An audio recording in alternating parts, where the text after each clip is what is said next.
rise of a great empire.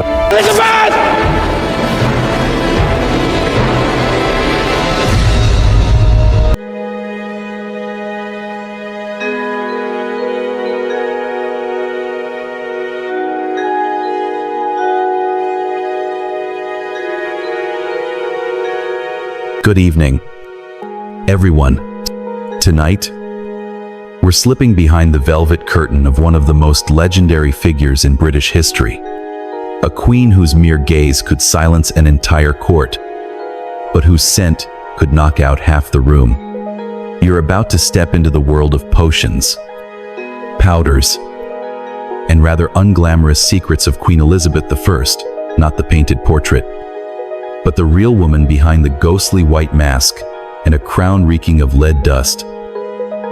Picture this: golden candlelight flickering across marble walls, layers of skirts rustling like whispers, and the air thick with the smell of wilted petals, melting sheep fat, and something that faintly resembles laundry from the last century. Trust me, you wouldn't survive 5 seconds in that throne room without a handkerchief soaked in rose vinegar. This isn't just a bedtime story. This is a journey into a world where power and perfume collide, where beauty sits right next to decay, and where grandeur is nothing but a thin veil over grotesque reality. So before we begin, hit that like button and subscribe, but only if you truly enjoy what we're doing here. And don't hesitate to share. Where are you listening from? And what time is it over there? Now, turn off the lights. Maybe let a quiet fan hum in the background, and let's begin tonight's journey. You are standing in the throne room of Whitehall Palace. Candlelight flickers, casting shadows of dragons and phoenixes across the gilded ceiling. And through the thin veil of smoke from a burning bowl of aromatics, she appears. Her face, white as porcelain, is so smooth, it barely looks real. That skin is coated in a mixture of lead powder and vinegar, once called Venetian ceruse, the luxury cosmetic of the 16th century. Thanks to it, every pockmark from smallpox is hidden, and the queen appears more like a marble deity than a woman. But here's the truth. That powder wasn't just makeup, it was poison.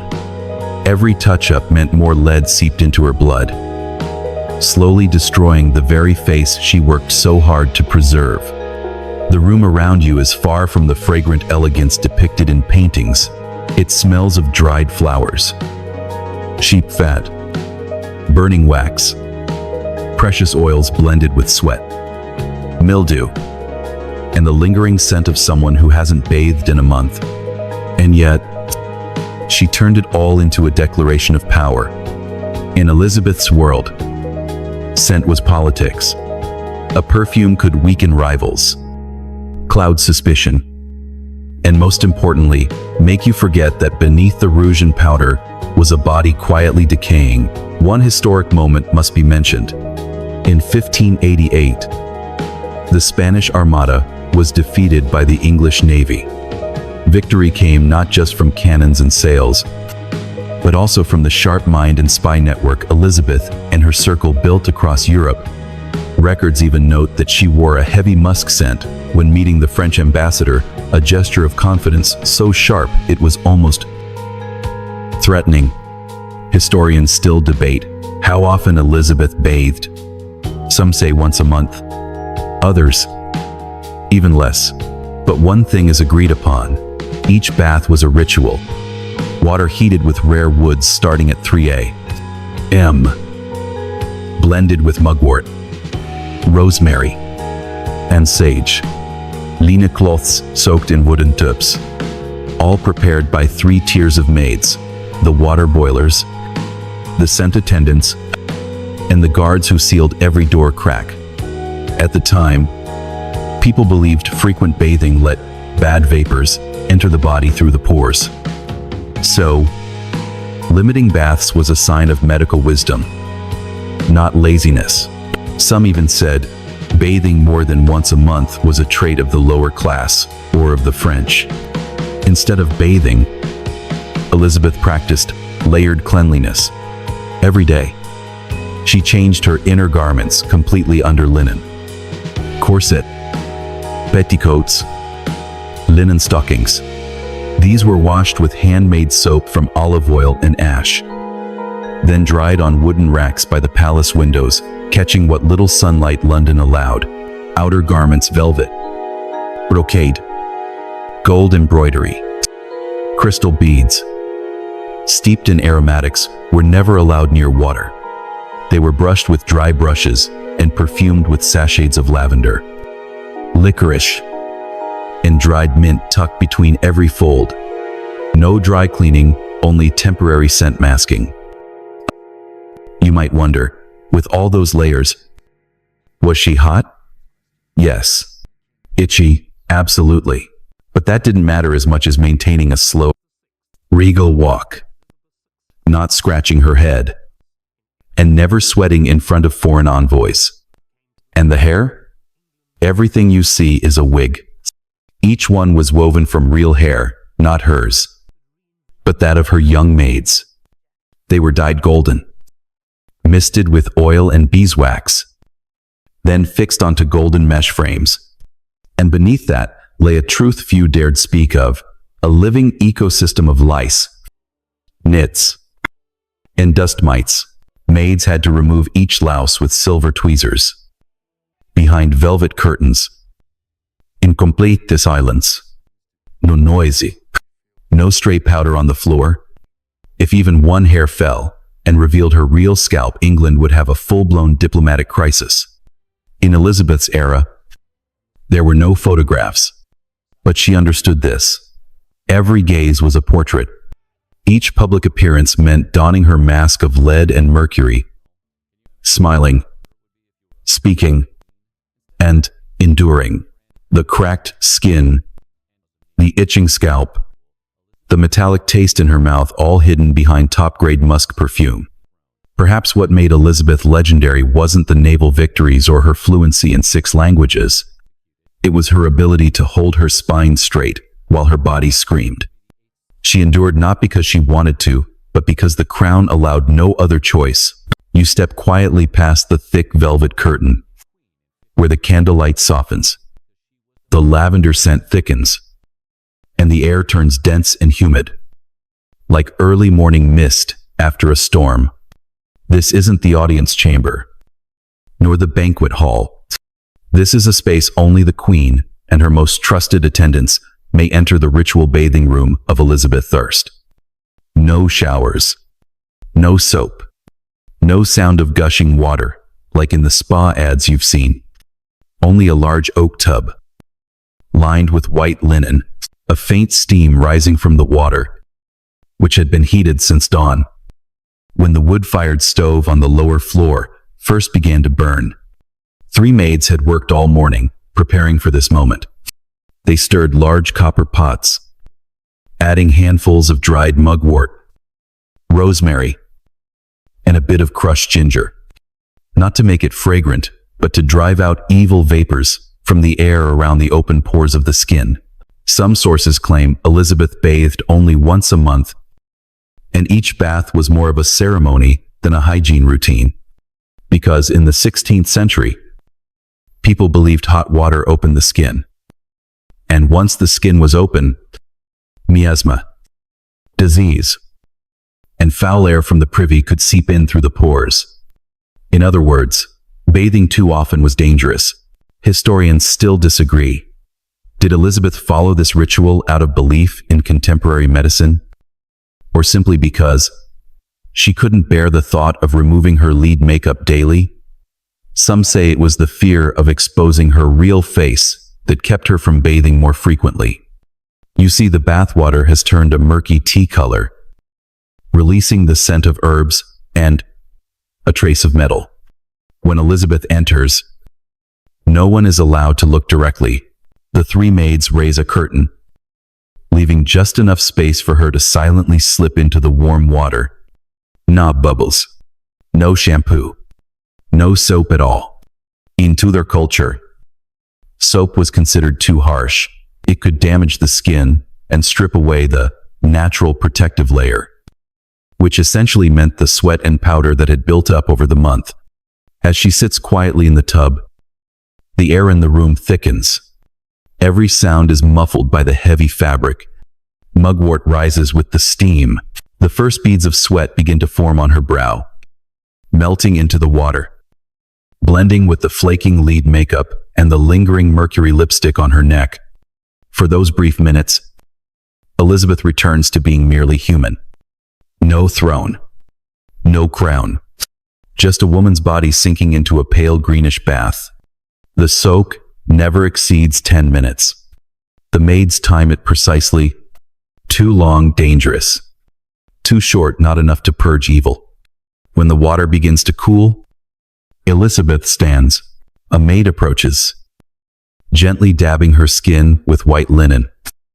Not rubbing, not scrubbing, just touching, as though a single wrong move might tear the thin veil of power wrapped around the queen. Every last drop of water is blotted dry. Then, the first layer of makeup is reapplied immediately. Suds, a smooth white mixture of lead powder and vinegar, is stirred in a porcelain bowl and lightly brushed onto her cheeks, forehead, and neck. She says nothing. Her breathing is steady, her eyes scanning the bronze mirror, reflecting a face that is once again white, devoid of any trace of the woman who had just emerged from the warm bath. At this point, the bathwater is never thrown away. Firewood is expensive, so the leftover water is kept for future use, maybe a month later. Some use it to mop floors. Others store it in clay jars to filter and reuse. The flakes of lead, oils, sweat, and sebum that accumulate at the bottom form a grayish sludge. Occasionally, just opening one of those jars is enough to make even the most experienced maid step back. To Elizabeth, bathing wasn't about cleanliness. It was about the rebirth of sovereignty. Like a holy sacrament, each time she stepped out of the steam, she became the queen again. Not because she was cleaner, but because the mask had been perfectly restored. Records show, after each bath, Elizabeth would often become quieter, sometimes sitting for hours while maids reapplied powder, sprayet perfume, and selected gowns to match her mood, as though her body had just survived a battle between woman and scent. If you're sitting in front of your screen, half asleep listening to these words, you might be wondering, how could someone so powerful endure such elaborate rituals? Perhaps because she knew. True power wasn't about how often she bathed. It was that no matter how rarely she did, the whole world still believed she smelled divine. After a bathing ritual lasting less than 10 minutes, Elizabeth emerged from the mist like a soul reborn from the ashes of the Tudor court. Her skin, gently dried with peppermint-scented linen, still flushed pink at the neck, forehead, and cheekbones. But you know it won't last long, because every redness, every wrinkle, every blemish would be hidden again beneath that legendary white mask. Right here, in this very room, a maid steps forward and opens a lacquered wooden makeup chest, inside of which are neatly arranged tiny porcelain jars, silver spoons delicate as dragonfly wings, and a bowl of chilled stone meant to preserve the consistency of the mixture about to be applied to the queen's skin. First comes Suz, the classic blend of the Elizabethan court, a thick ivory cream made from finely ground white lead and wine vinegar. It said the lead must be imported from Venice, dried under 3 seasons of sun, then stirred with silver spoons by the handmaids until smooth as condensed milk. They begin with the left cheek, because Elizabeth believed daylight hit the right side first. So the left had to be just slightly more perfect. Using a dampened cloth, they gently circle layers of Suze onto her forehead, cheeks, and neck. Not fast, not slow. Each motion is made as though plastering the face of a divine statue. And truly, once the first coat is applied, her face resembles marble. No wrinkles, no pores, no emotion, only light, reflecting like the moon off a still lake. Next is pearl powder, the substance that gives her skin that translucent glow under candlelight. It's ground from the smallest freshwater pearls, mixed with a bit of sulfur powder to boost brightness.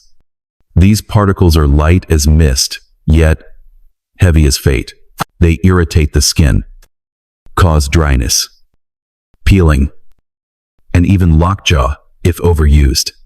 But for Elizabeth, beauty was a duty, not a privilege.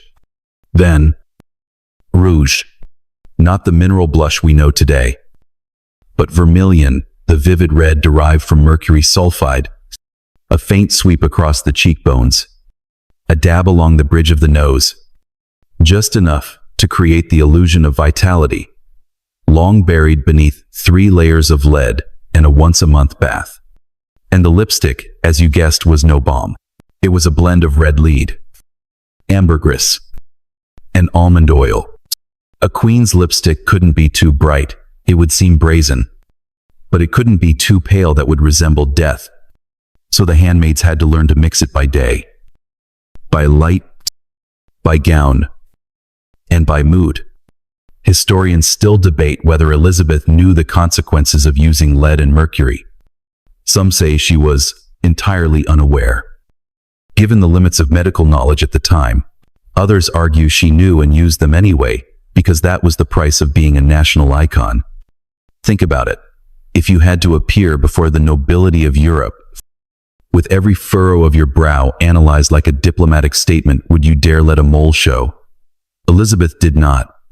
One lesser-known fact: her portrait painters like Nicholas Hilliard were instructed never to paint wrinkles, never to depict tired eyes, and absolutely never to reveal signs of age.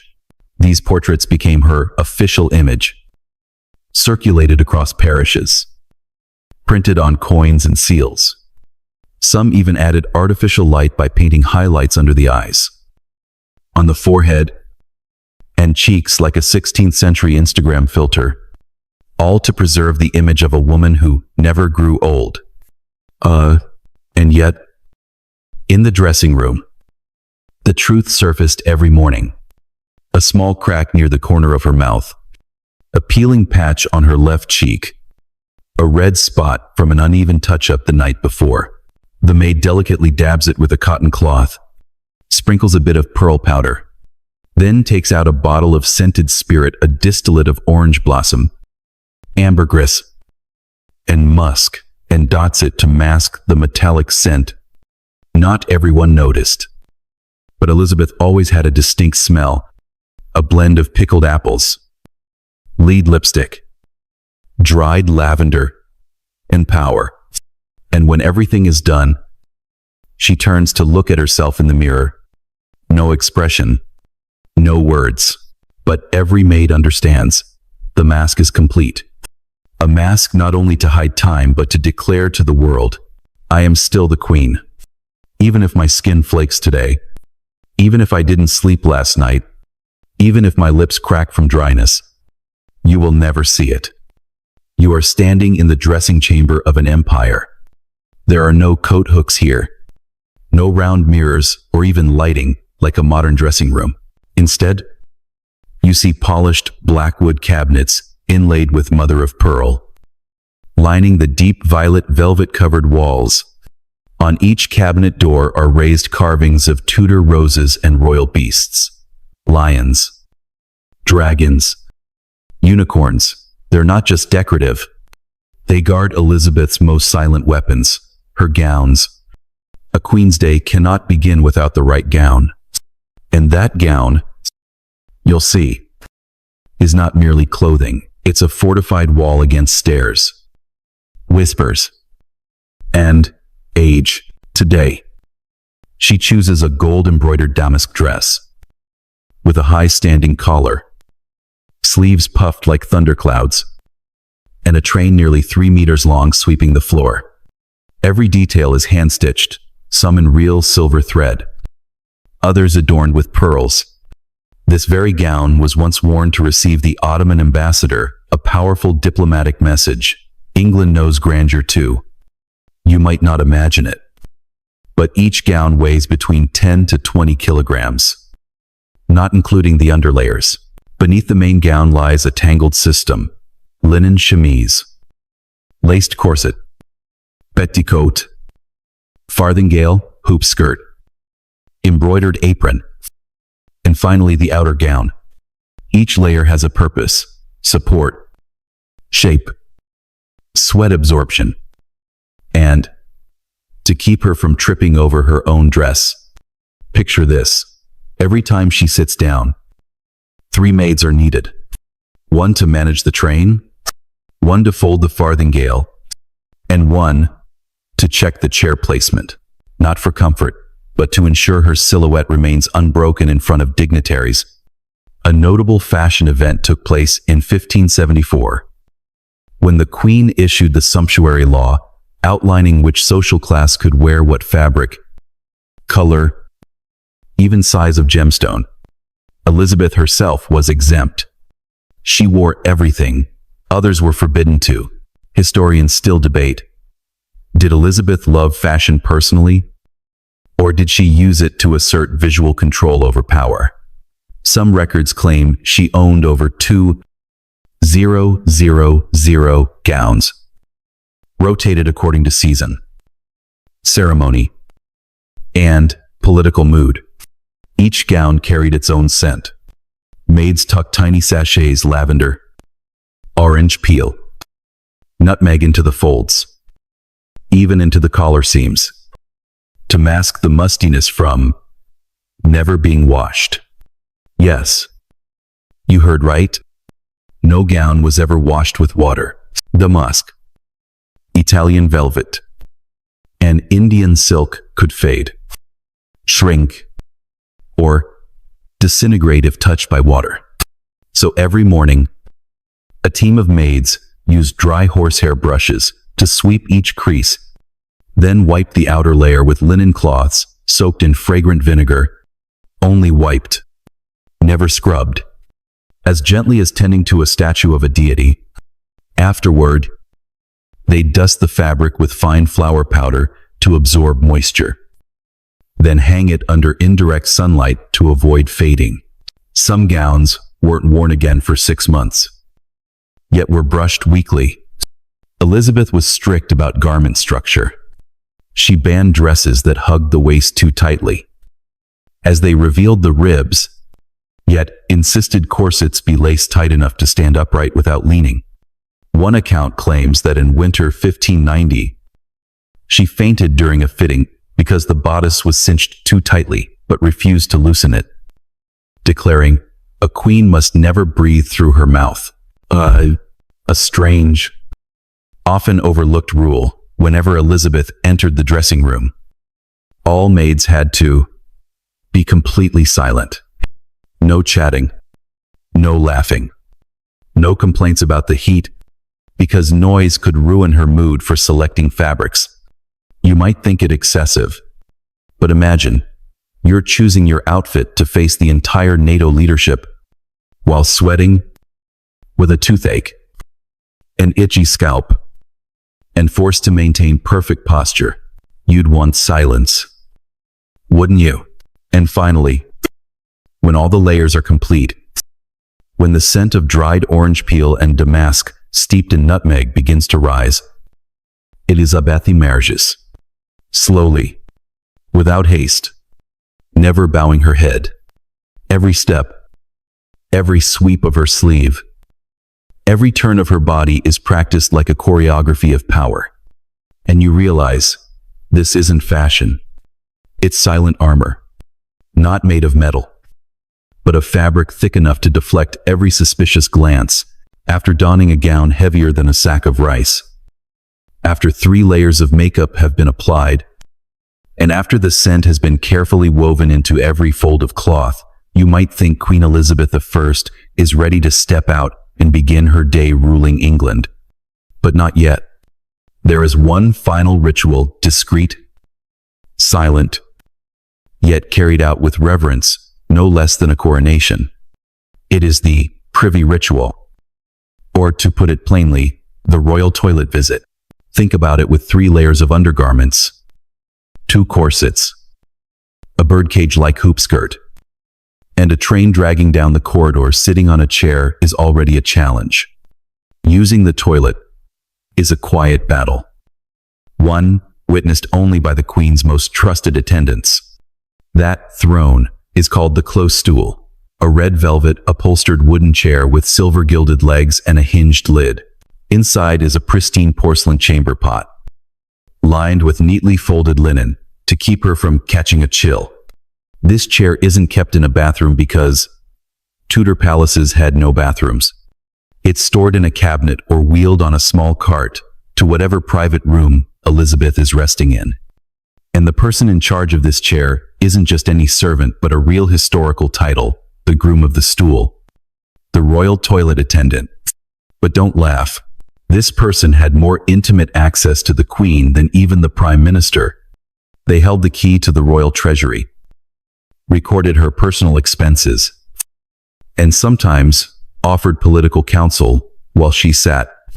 Some historians have remarked, the groom of the stool was the one who knew the truth behind power, quite literally and figuratively. The ritual usually went like this. A maid would quietly notify the stool attendant. The chair was wheeled behind a velvet curtain in a private room, where the candlelight was softer and the lavender scent stronger to mask odors. Elizabeth would be assisted in removing the outer gown, raising the farthingale, and gently lowering herself as if in a miniature coronation.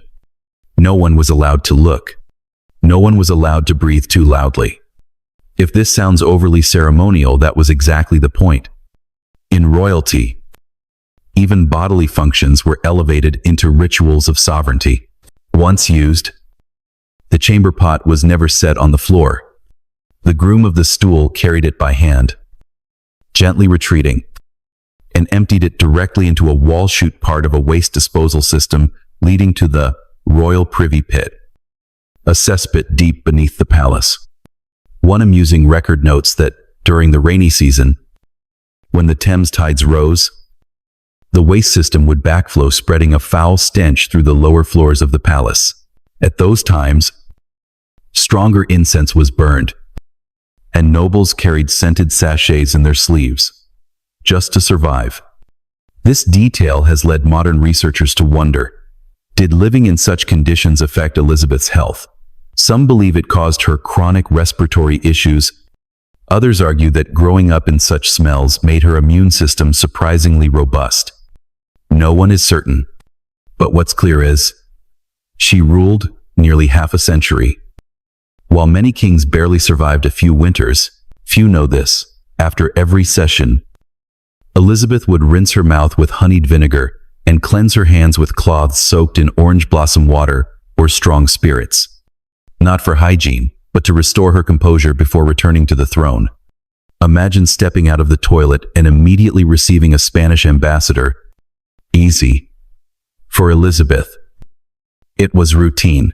Notably, during long banquets lasting hours, the close stool was kept just a hallway away, ready to be wheeled in behind a curtain at a discreet signal. On some days, she used it up to 5 times, reportedly after indulging in too much pear jam. And here's the strangest part. When Elizabeth allowed a courtier to sit upon the stool, it wasn't a punishment, but the highest mark of favor. It signified absolute trust, to the point of knowing the Queen's most human habits. Sounds bizarre? Yes. But in a world where everything was symbolic, even a chamber pot could become a miniature throne. You've just stepped through a heavy ebony door, inlaid with faded silver dragons and phoenixes. There are no paintings here, no windows, only candlelight reflected on rows of glass bottles, neatly arranged like an ancient apothecary. The air is thick with the scent of frankincense, nutmeg, dried roses, and something opulent you can't quite name. You've entered the secret perfume chamber of Queen Elizabeth I, the heart of the Tudor court, where fragrance became weaponry, In Elizabeth's court, perfume wasn't merely a feminine habit. It was an invisible shield. The 15th layer of clothing that no one could see but everyone could feel. Why? Because no matter how splendid Whitehall Palace looked, it still reeked.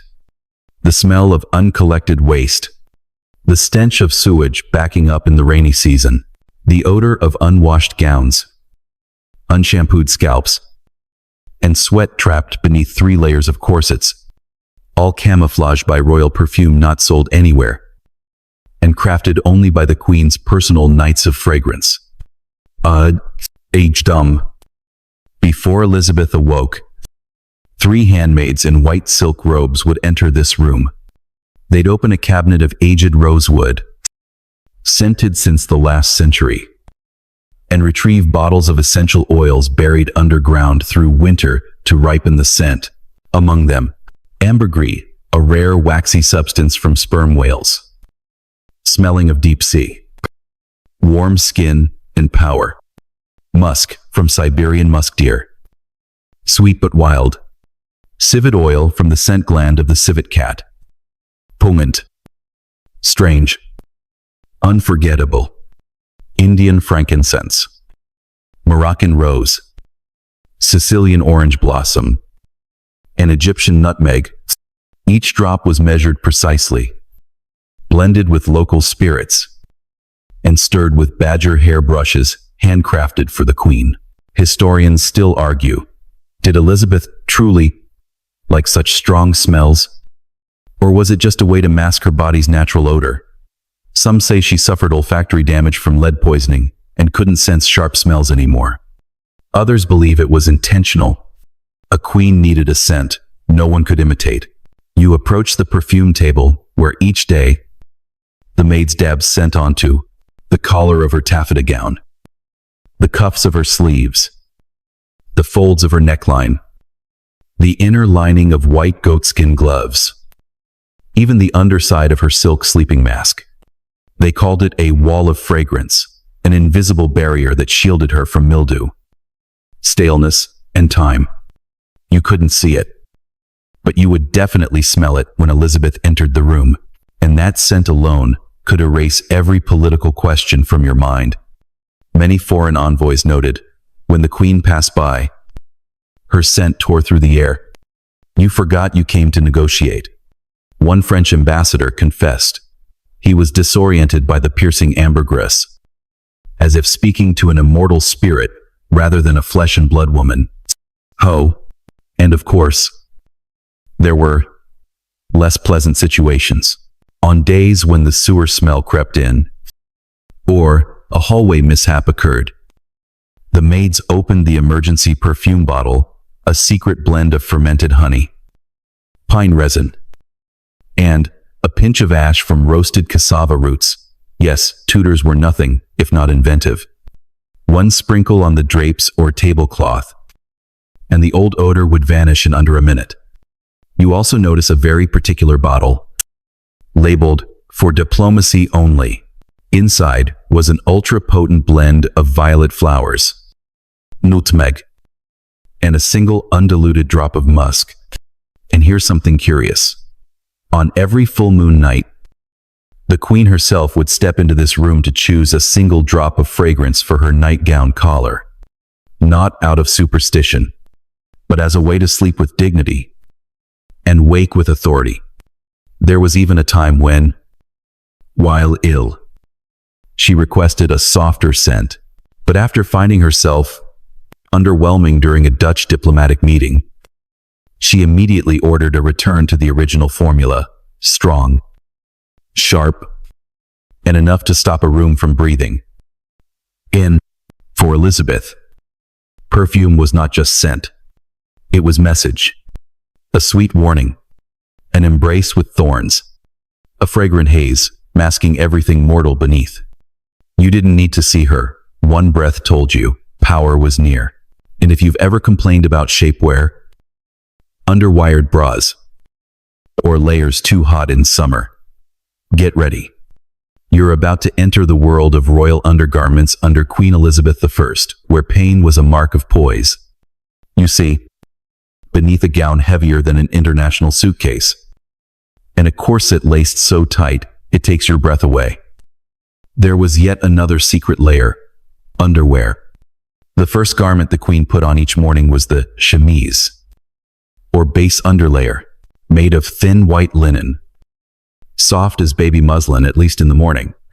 After half a day, with damp weather and layers upon layers pressing down, the chemise quickly became a luxury sweat rag. The chemise had no buttons. It was tied with ribbons at the neck and sleeves, and was usually changed daily unless it rained or court duties ran long. Right beneath the chemise was what we would now call underwear. But don't picture French lace. In Elizabethan times, noble women did not wear drawers. This has sparked centuries of debate. Did the queen wear a type of loose, wide-leg underpants or not? Some sources suggest she wore nothing beneath her gown but a long chemise reaching the knees, which, in fact, was quite common at the time. However, some historians argue that Elizabeth, with her meticulous and modest nature, may have worn a special form of underwear made from Indian silk, tied at both hips, and easy to remove when she needed to rest. While there's no solid proof, they reason that an extra layer to prevent chafing from the hoop skirts would be entirely practical. And above all, the queen did not tolerate creases. The debate remains unresolved, but one thing is certain: she always wore a corset, a bodice reinforced with wood, lined with linen, and boned with metal or whalebone.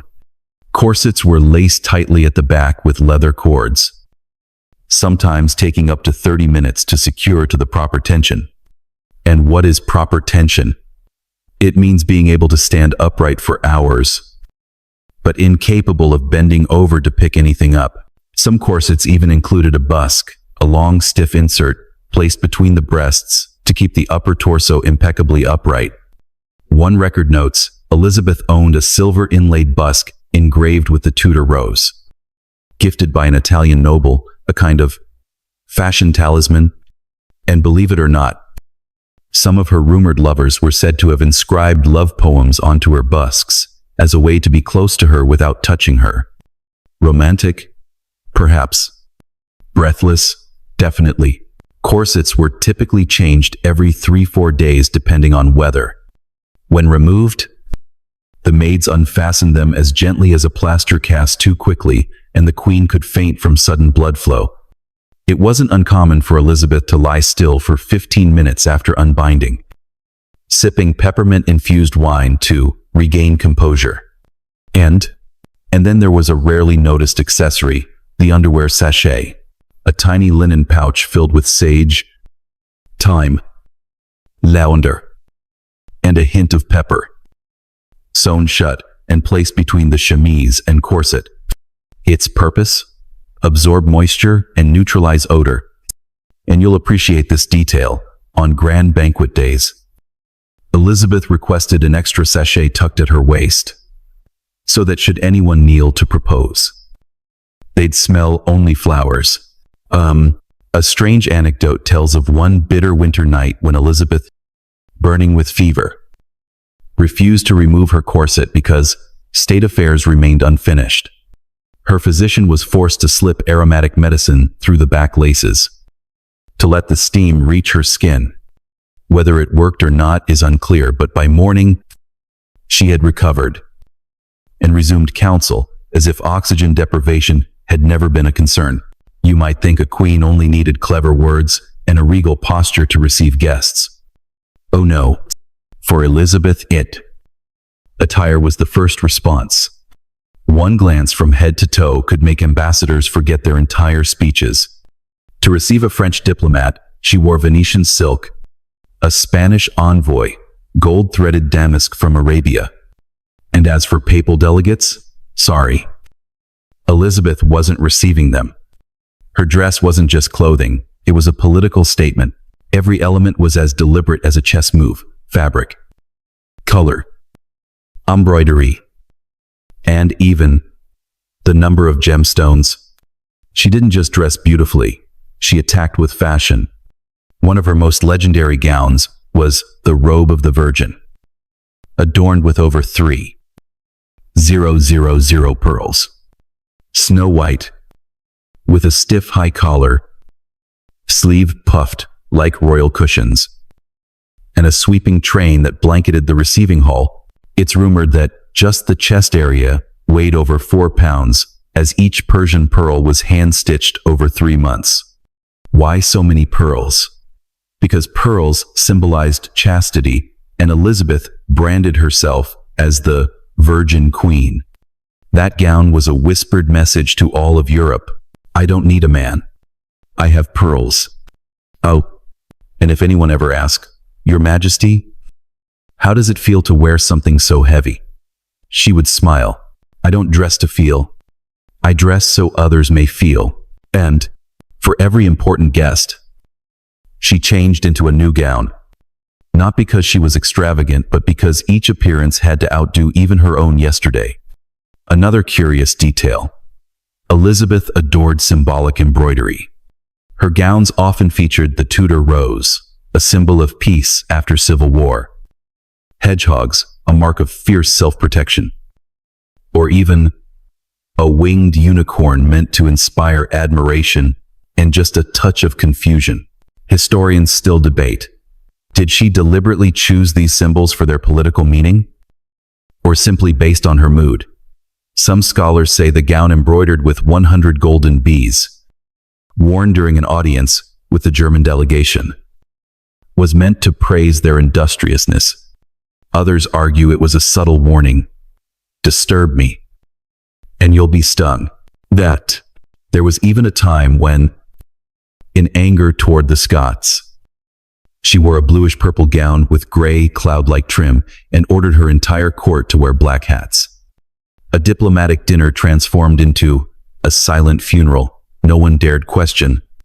And of course, one mustn't forget the collar. Elizabeth's collars weren't simply collars. They were lace fortresses high, stiff, and wide as swan wings. German imported wire was used to maintain their towering shape throughout state receptions. When she tilted her head, the collar would gently tremble like a thunderclap waiting to strike. Eichem, Kof, waistband, had its own distinct fragrance. Sleeve linings were lightly perfumed with rose water, the collar dusted with nutmeg, and the hand fan soaked in a drop of ambergris for what she called a polite intimidation. No detail escaped her. Even the soles of her velvet shoes were embroidered in gold thread, seen only by those who had knelt before her. To enhance the visual drama, she once ordered white rose petals scattered across the reception floor, so her red gown would blaze brighter as she entered. A sweet gesture, but also her way of saying, I even control the ground you walk on. They say that once, a Polish envoy walked in, saw Elizabeth and froze for 2 full minutes. Speechless. Afterward, he wrote home, she is the first woman I've wanted both to propose to and surrender to.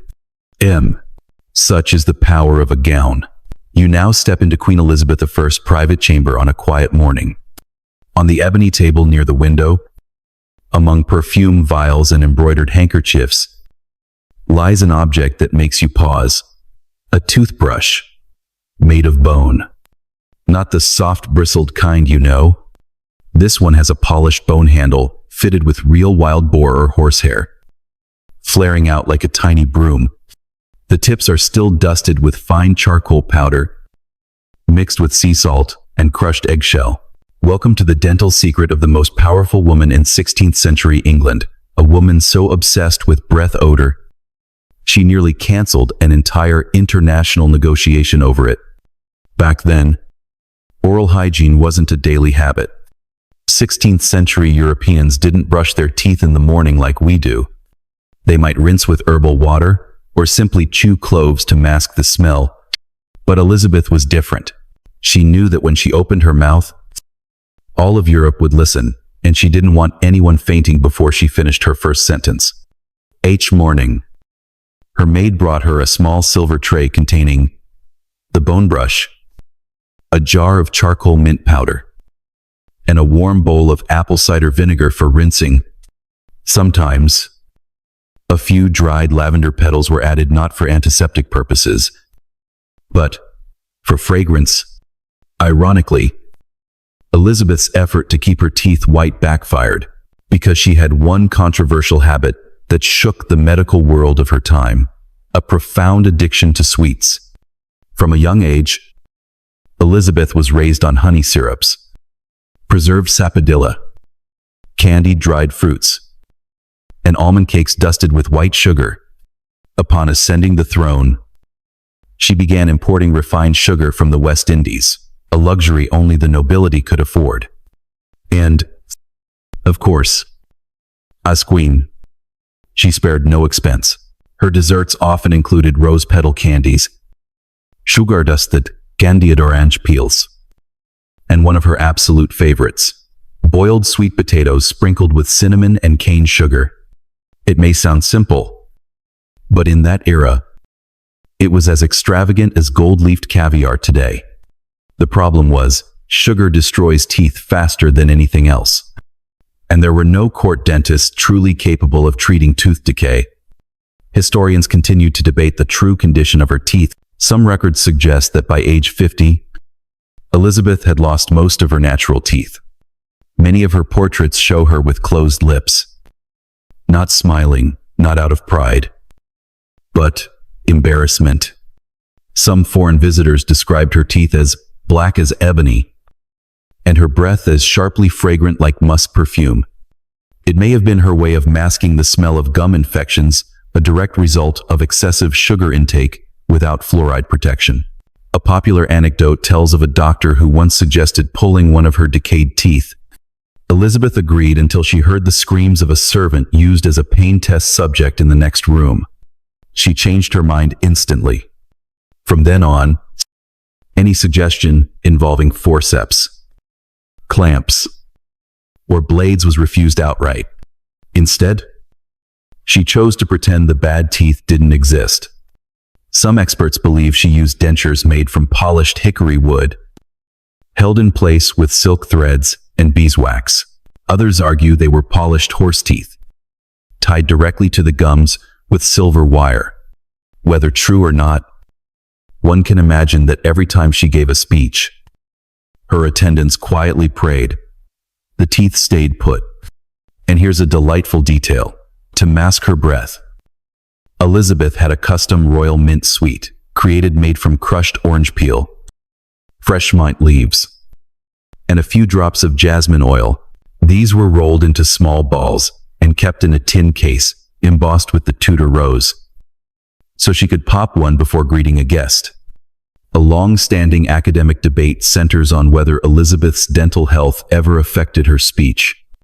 Some correspondence between courtiers suggests she sometimes spoke softly, enunciated unclearly, or paused mid-sentence from pain, but other records insist she never let weakness show.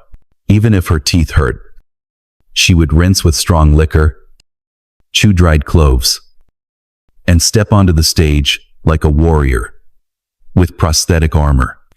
Strangely, there was one time when she reportedly stammered in front of the Spanish ambassador. Instead of appearing flustered, she smiled, tilted her head, and said, "Forgive me, it seems the divine didn't wish me to speak that thought." No one dared mention it again. Now, imagine you are a silver spoon, neatly placed beside an Italian porcelain plate on the royal dining table. Before you sits Queen Elizabeth, hair red as flame, collar high as a fortress, and eyes quietly analyzing everyone at the table. No one truly ate before she touched her fork. No one reached for cake unless granted the look of permission. And you, the poor spoon, would witness a dining ritual that was strange, deliberate, and above all, political. For Elizabeth, eating was an expression of power. Her breakfast was exceedingly simple: a slice of toasted bread with plum jam and a light ale. Yes, Ale, not water.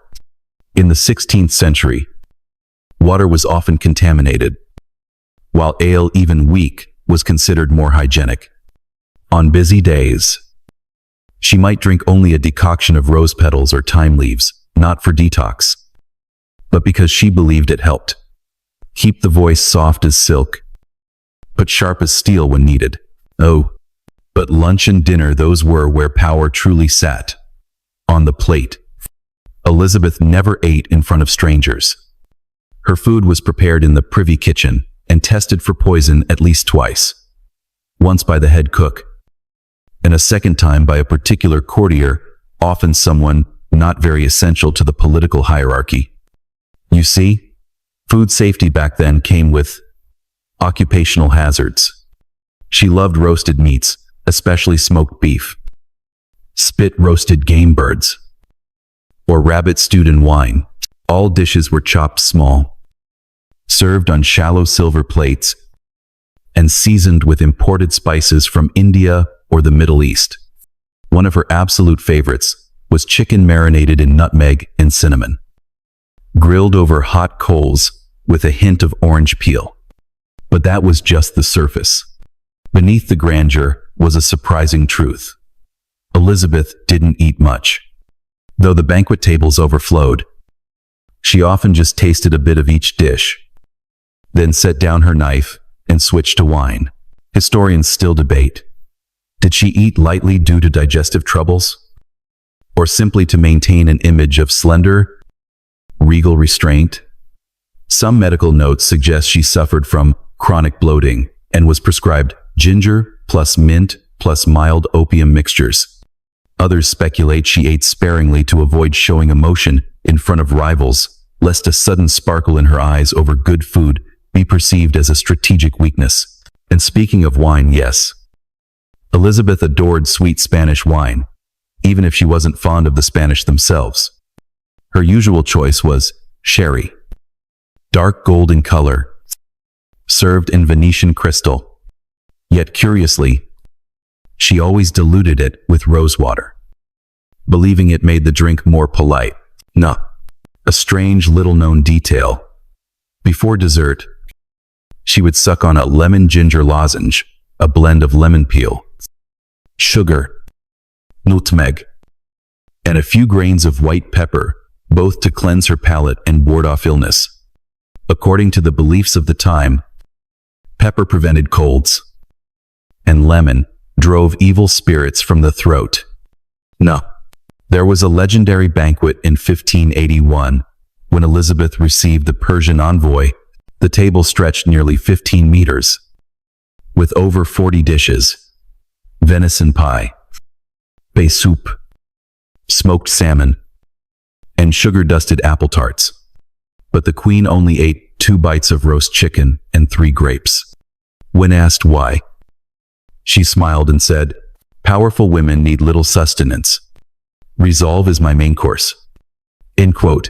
The quote was recorded and became a popular embroidered phrase hung in noble dining rooms for decades. She had her whims too. One tale recalls a spring afternoon with unusually fine weather, when Elizabeth ordered the table set in the garden and requested a bowl of Chinese sticky rice porridge, a dish introduced by East India merchants. She finished the whole bowl, then wrote a thank you letter to the noble who had gifted the rice. However, the next day, she suffered from indigestion, was confined to rest for 3 days, and issued a royal decree. Rice is a beautiful food, but ill-suited for the noble stomach. In the end, Elizabeth's eating habits were a blend of gastronomic passion, fear of poisoning, and diplomatic strategy wrapped in damask tablecloths. When she raised her wine glass, no one knew if it was a toast or a warning. I'm watching. You're still within Richmond Palace. The March sky is gray.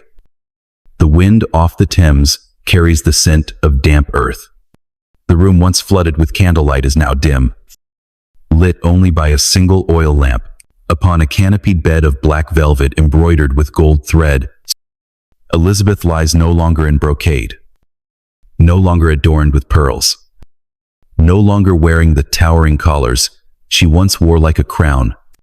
Only a woman remains, trying not to close her eyes. Weeks earlier, Elizabeth had begun to refuse lying down.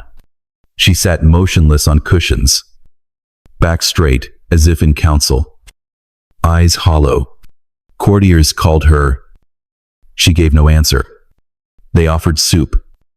She gently shook her head. They urged her to rest, and she only stared into the distance, as if straining to hear something from a world far away. Records show that during her final 15 days, Elizabeth did not smile, did not sleep, and never finished a meal.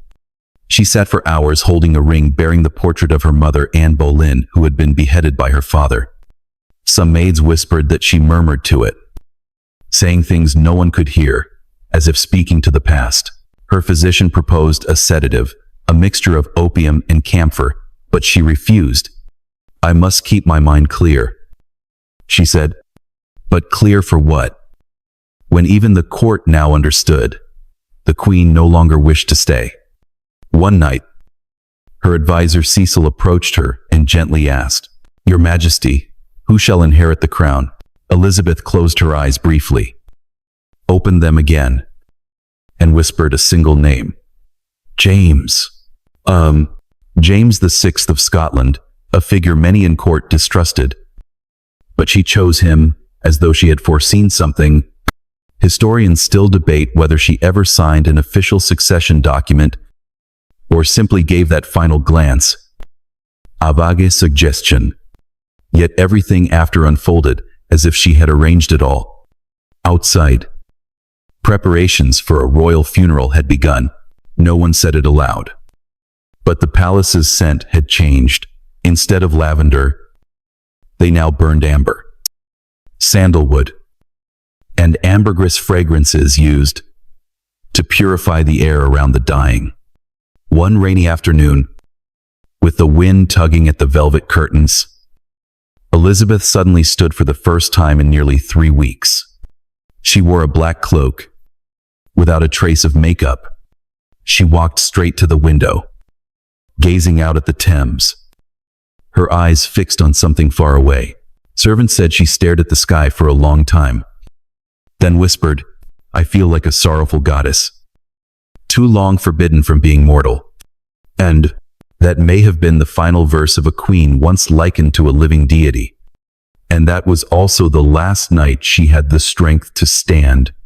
The next day, Elizabeth lay down. The room was darkened. All mirrors were covered in black cloth, an old custom, to prevent the soul from seeing itself and lingering. Everyone was instructed to whisper. Every footstep was lighter than breath. Some said that in her delirium, she called out the name Robert Dudley, the unwed lover of her youth. Others said she smiled faintly and mentioned Mother, the one who died unjustly. Fragments of memory passed through her half-closed eyes, like the final sails of a departing ship. At dawn, on the 24th of March, 1603, Elizabeth I passed away in silence. No trumpets, no immediate proclamations, only silence, heavy as mist. The court did not announce her death at once. They feared public panic, feared power struggles. Her body was kept in secret for 3 days, anointed with rose oil and frankincense. Dressed in a black silk robe embroidered with crosses, they laid her still, pearl ring still on her finger, as though she had simply fallen into a long sleep. Her funeral was quiet, yet magnificent. 400 torchbearers followed the golden-draped coffin. As the procession passed the Tower of London, where her mother had once been imprisoned and executed, the skies darkened, though it was not yet dusk. Some called it a bad omen. Others said the heavens were weeping. Modern historians still disagree on Elizabeth's actual cause of death. Some suggest pneumonia, others a nervous collapse leading to heart failure. One stranger theory claims she chose her moment, stayed conscious to the very end, so as not to die weak. Whatever the truth, She closed a chapter named after her, the Elizabethan Age, an era where art, culture, exploration, and the will of a queen reached their zenith. You see, Elizabeth's death was not merely the end of a life, it was the end of a dynasty.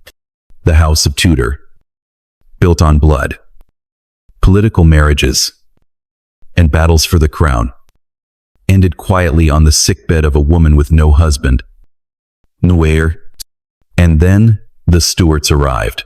James VI of Scotland, the name she whispered in her fever, was quickly proclaimed James VI of England.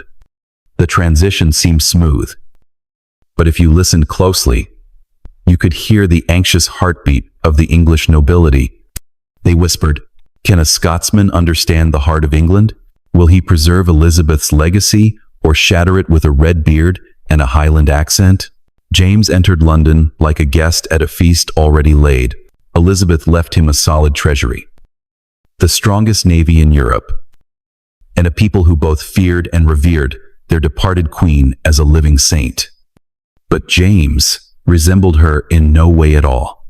He was highly educated, a playwright and scholar, but talkative, quick-tempered, and easily offended when contradicted. If Elizabeth was a Tudor Rose Sharp, elusive James was a bundle of sweet herbs, pleasant at first, but quickly overwhelming. And most crucially, he had a wife, a son, and an entire entourage of Scottish nobles. London suddenly realized they hadn't just changed monarchs, they had changed the entire hue of the court.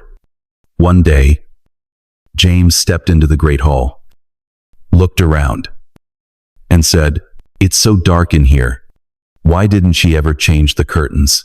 That remark caused at least 3 English nobles to drop their wine glasses, because those curtains, deep purple embroidered with the Tudor rose, had been a symbol tied to Elizabeth's 45-year reign.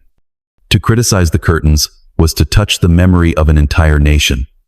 Modern historians still debate the true reaction of the English public at the time.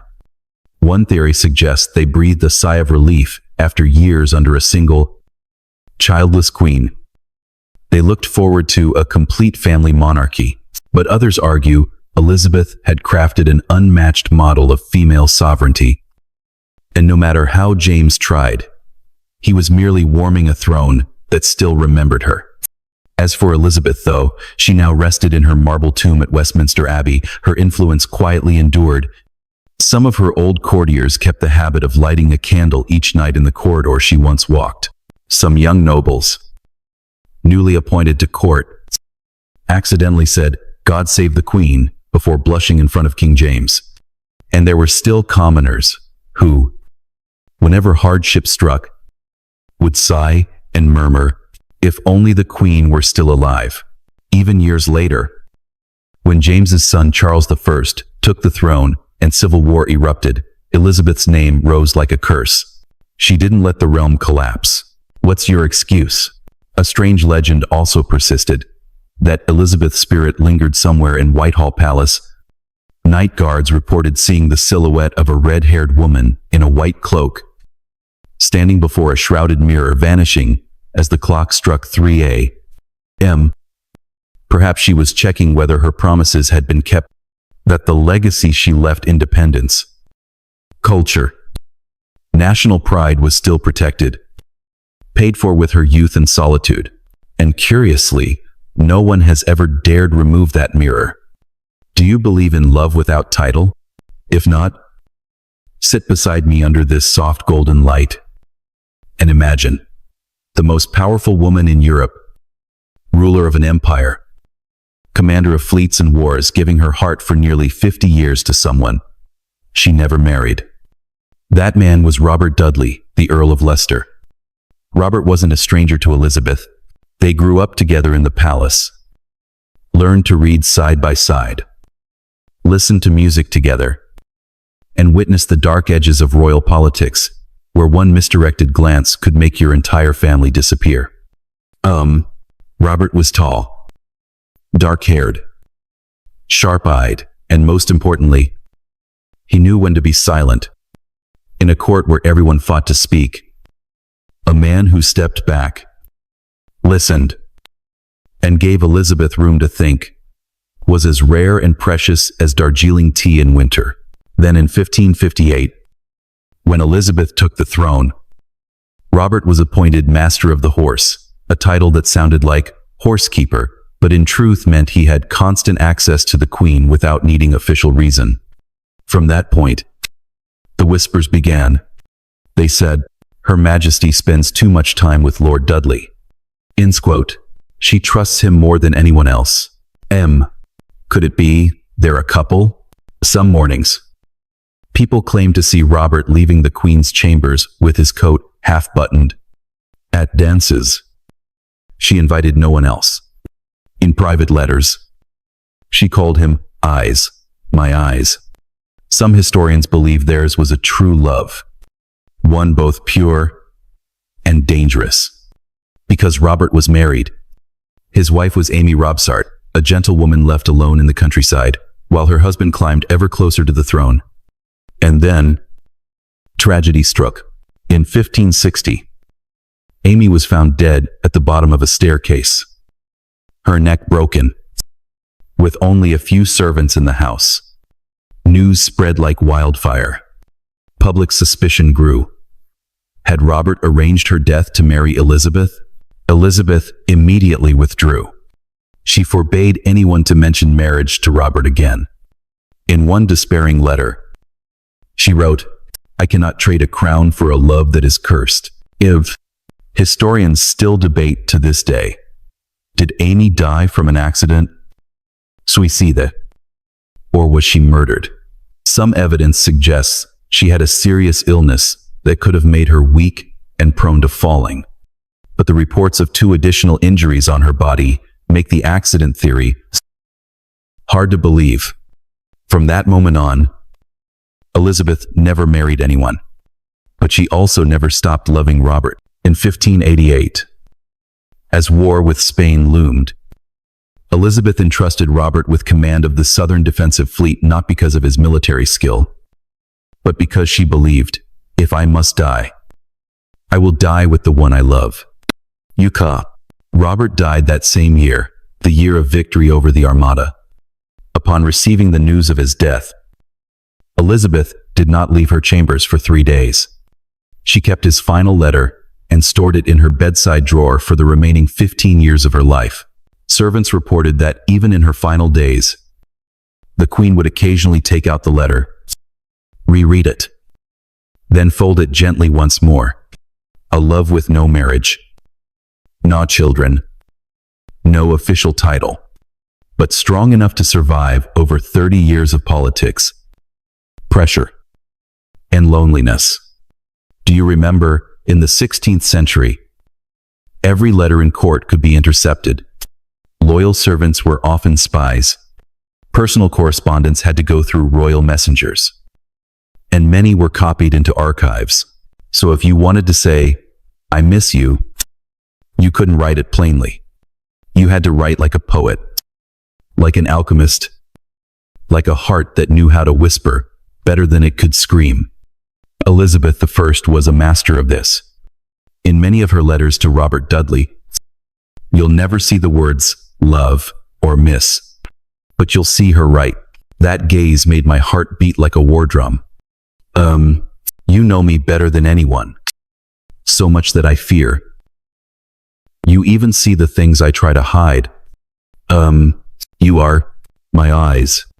And therefore, does that sound like the voice of a sovereign, or a woman in love who could never admit it? Many of these letters were written in invisible ink, made from lemon juice or rice water, visible only when held over a flame. This type of ink was once used by spies, and by desperate hearts. Some letters were even written along the edges of the page, or between lines, as if they were mere empty space. Only when read by tilting the paper under candlelight would a tiny line appear. Trust no one. Only we know of this. Another letter, found in the archives, contained only one line in visible ink. "Good night. But when passed over flame, Another line appeared beneath it in invisible ink. If I were not queen, I would have been yours. N. Historians still argue how many such letters were never found. Because if you consider the level of surveillance in the palace, there was a whole team of literary scouts who read, decoded, and burned anything deemed too personal. And not just Elizabeth. Noble women at court also developed secret languages to pass messages. They hid letters in the lining of their gowns or tucked them into feathers on their hats. Some ladies in waiting even embroidered secret codes into handkerchiefs where each flower represented a letter, and each fold conveyed a message. A memorable story is that of Lady Catherine Grey, Elizabeth's cousin, who dared to marry without the Queen's permission. When imprisoned, she sent love letters to her husband by writing on the covers of books, then covering the messages with invisible ink. A guard accidentally held one too close to the fire and discovered an entire love poem hidden in the front cover. As for Elizabeth, there was one letter she wrote late in life with no clear recipient, no address, no date, just her familiar handwriting and a solitary sentence. If tomorrow is the last of me, then today, I still want him to know I have loved, even if only in silence. Oh, perhaps it was a letter she never sent, or sent, but the recipient was gone. Or perhaps he still keeps it forever in the locked drawer of his heart. Here you are, the people who lived in gilded palaces, wrapped in crowns and titles, were, in truth, just as quiet as you and I in the stillness of night, writing the things they didn't dare say, sending out messages no one understood, and hoping someone, just one person, would read them the right way, at the right time, and let it land on the right heart. And now, our journey tonight has also come to its close. From the blazing glory of a throneless queen with unmatched power, to the strange perfume in her secret chamber, to the love letters never sent, and the silent glances that carried more than 1,000 words. Do you feel it? Elizabeth's story is not just another chapter in an old history book. It's more like a silver mirror covered in dust. And when you gently blow away the years, you don't just see a woman who lived 400 years ago. You see yourself in all the things left unsaid, the choices never made, and the feelings only your heart dared to hold. Elizabeth was the Queen of England, but she was also the Queen of Solitude. Her whole life, she stood on a golden throne, watching people come and go, friends, family, lovers, enemies, all of them left. And she stayed. Alone. People said she was strong. People also said she was stubborn.